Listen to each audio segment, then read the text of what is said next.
sei por que eu fiz isso. Ah, vai começar esse vídeo aí, assiste.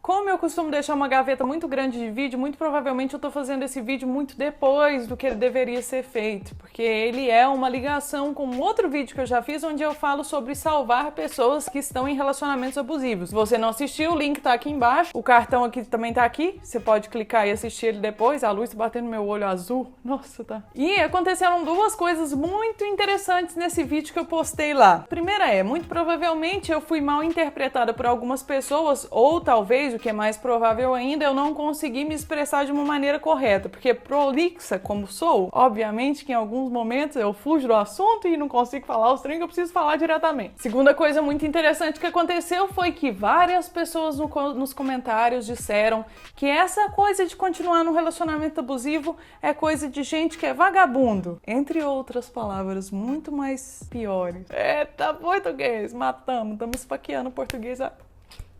Então, eu meio que me senti na obrigação de fazer um vídeo falando por quê ou os porquês que as pessoas continuam no relacionamento abusivo. E quando eu digo as pessoas, eu estou querendo falar de mulheres e de homens. Porque embora o foco de relacionamento abusivo enquanto vítima seja bem maior em mulheres, tem muita mulher que consegue ser muito abusiva com o cara através de agressão verbal. E tem umas que bate também, cara. E bate muito mais que os caras. E machuca muito mais que os caras. E tem uns caras que não revida, apesar de você achar que a mulher que bate é revidada, nem sempre. A sociedade humana, até porque não existe sociedade de macaco, talvez de extraterrestres, está toda danificada. E quando eu digo danificada, eu estou falando de ervas daninhas. Compre aqui conosco esse...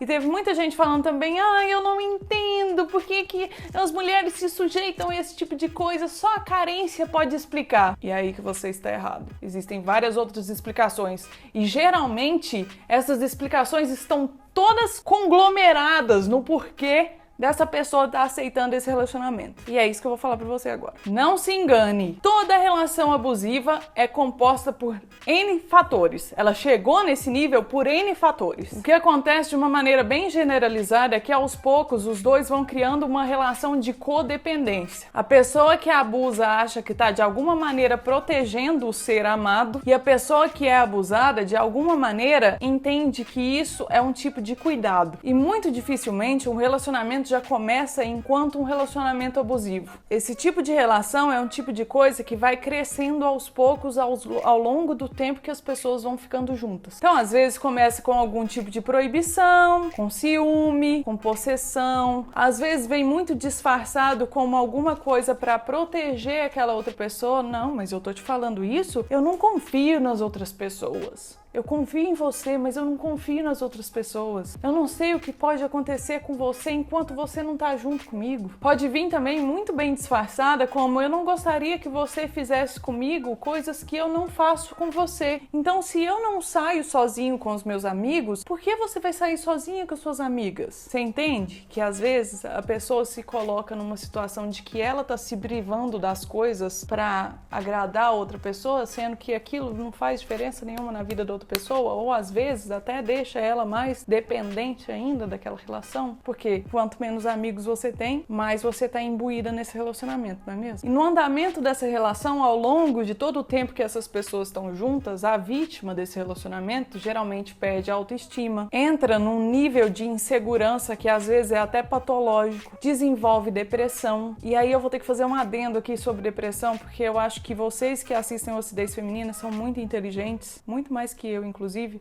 porque eu, por exemplo, acredito que quem fez as pirâmides foram os extraterrestres. E por serem muito mais inteligentes do que até eu, muitas vezes, eu acho que vocês já têm consciência de que depressão é uma puta doença séria e às vezes chega num ponto de impedir que a pessoa consiga prezar pela sua própria saúde física e psicológica. Ou seja, praticamente congela a pessoa em uma situação que ela não consegue sair daquele lugar que ela tá ligado? Muitas vezes esse lugar pode ser o sofá da sua própria casa, como já aconteceu com pessoas que eu não vou citar o nome. E ao mesmo tempo que isso tudo vai acontecendo, acontece um outro fenômeno que é o seguinte: a pessoa que é a vítima daquilo, ela entra numa coisa de achar de que ela precisa mudar aquela pessoa que tá fazendo essas coisas com ela. Muitas vezes essa pessoa que é a vítima tem o conhecimento de que tudo que tá acontecendo com ela é errado, mas ao mesmo tempo ela fica na cabeça dela, lá no inconsciente, ou às vezes até conscientemente, pensando que ela foi a pessoa escolhida para tirar essa pessoa dessa situação de insegurança, excesso de proteção, de excesso de ciúme, de cafajestismo masculino e feminino. Você entende? A pessoa que está sendo vítima, ela se sente no papel de ter que mudar aquela outra. Pô, mas eu vou salvar esse cara. Eu vou ser a mulher ou eu vou ser o homem que vai mudar essa relação que ele tem com as outras pessoas, de ser tão incisivo e maltratar. E isso acontece muito porque geralmente o abusador, ele é uma pessoa que ao mesmo tempo que ele bate, ele acarinha. O cara faz um escarcéu. Quando eu falo bate aqui, eu tô falando no sentido figurado, porque pode ser entendido de duas maneiras também. Então o cara ou a mulher agride de uma maneira verbal ou agride até mesmo fisicamente, e depois que passa alguns minutos, esse cara vira um santo, velho. Essa mina vira a Madre Teresa de Calcutá e ela se mostra arrependida e ele se mostra o melhor cara do mundo e que estava descontrolado, e que essa pessoa tem que compreender que ele não é assim o tempo inteiro, mas é porque aquela hora ela, a vítima, tirou ele do sério. E aí começa a rolar um puta sentimento de culpa também, porque além da pessoa ser a vítima da parada, ela ainda se sente culpada por estar causando a raiva, o descontrole, o destemperamento daquela pessoa com a qual ela está se relacionando. Você entende o que eu quero dizer como codependência agora? Isso meio que pode ser traduzido como relação de recompensa. O que acontece? A pessoa tem um puta momento ruim, briga,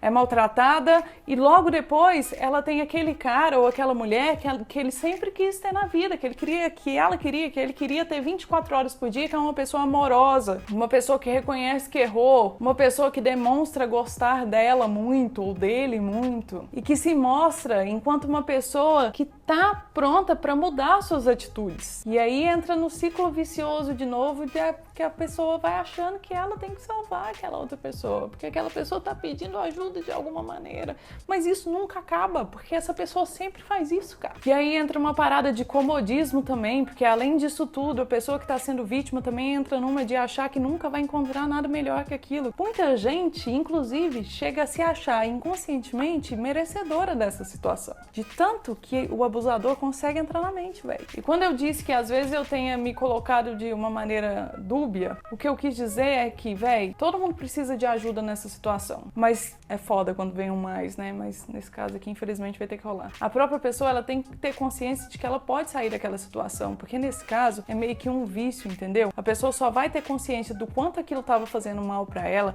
e do quanto aquilo era prejudicial quando ela conseguir enxergar isso do lado de fora. Por isso é muito importante aconselhar, oferecer ajuda, estar presente o tempo inteiro, mas forçar a pessoa a sair dessa relação é uma coisa que eu já não sei não, cara. E foi isso que eu quis dizer naquele outro vídeo. Enfim, pra finalizar esse vídeo que tem quase 2h30, eu quero dizer que... Inscreva no canal, tô brincando.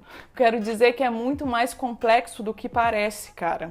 E às vezes a gente se colocando do lado de fora, a gente tem uma parada de falar: ah, mas é porque é comodismo, é carência, é uma idiota quem fica nessa situação. E cara, isso não é uma coisa que aconteceu da noite pro dia não, amigão. Isso é uma coisa que foi sendo construída e às vezes começou a ser construída naquela pessoa antes mesmo dela ter uma relação com esse abusador. Porque às vezes é uma história familiar, às vezes é uma história de ambiente que a pessoa vivia, tá ligado? É muito pesado, velho. Acho que esse negócio de ficar julgando só de que é carência aí é foda.